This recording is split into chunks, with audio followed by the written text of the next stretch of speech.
Oh, hello there. I'm Bulcha the Cute Bear. In this class, I'll read Chapter 37 of Pride and Prejudice by Jane Austen. For you all. S. The Pride and Prejudice. Jane Austen. Chapter 37. The two gentlemen left Rosings the next morning, and Mr. Collins, having been in waiting near the lodges to make them his parting obeisance, was able to bring home the pleasing intelligence of their appearing in very good health and in as tolerable spirits as could be expected after the melancholy scene so lately gone through at Rosings. To Rosings he then hastened to console Lady Catherine and her daughter, and on his return brought back with great satisfaction a message from her ladyship, importing that she felt herself so dull as to make her very desirous of having them all to dine with her. Elizabeth could not see Lady Catherine without recollecting that, had she chosen it, she might by this time have been presented to her as her future niece, nor could she think without a smile of what her ladyship's indignation would have been. What would she have said? How would she have behaved? Were the questions with which she amused herself. Their first subject was the diminution of the Rosings party. I assure you, I feel it exceedingly, said Lady Catherine. I believe nobody feels the loss of friends so much as I do, but I am particularly attached to these young men. I know them to be so much attached to me. They were excessively sorry to go. That's all they always are. The dear Colonel rallied his spirits tolerably till just at last, but Darcy seemed to feel it most acutely more, I think, than last year. His attachment to Rosings certainly increases. Mr. Collins had a compliment and an allusion to throw in here, which were kindly smiled on by the mother and daughter. Lady Catherine observed after dinner that Miss Bennet seemed out of spirits, and immediately accounting for it herself by supposing that she did not like to go home again so soon, she added, but if that is the case, you must write to your mother to beg that you may stay a little longer. My Scollins will be very glad of your company, I am sure. I am much obliged to your ladyship for your kind invitation, replied Elizabeth, but it is not in my power to accept it. I must be in town next Saturday.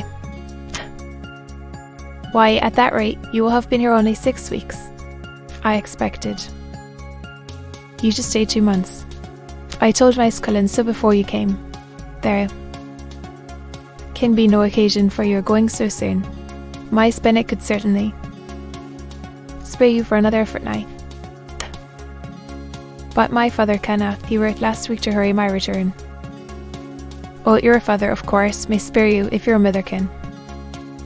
Daughters are never of so much consequence to a father, and if you will stay another month complete, it will be in my power to take one of you as far as London, for I am going there early in June for a weekend.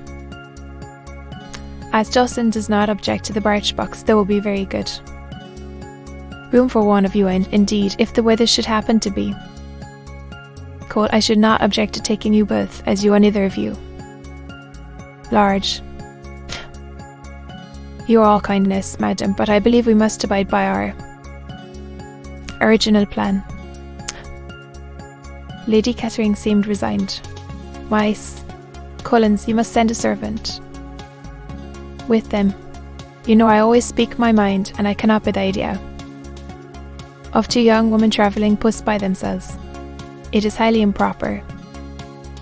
You must contrive to send somebody. I have the greatest dislike in the world to that sort of thing. Young women should always be properly guarded and attended according to their situation in life. When my niece Georgiana went to Ramsgate last summer, I made a point of her having 2 men servants go with her. Miss Darcy, the daughter of Mr. Darcy of Pemberley and Lady Anne, could not have appeared with propriety in a different manner. I am excessively attentive to all those. Then you must send John with the young ladies, Miss Collins. I am glad it occurred to me to mention it, for it would really be discreditable to you to let them go alone. My uncle is to send a servant for us. But your uncle, he keeps a manservant, does he?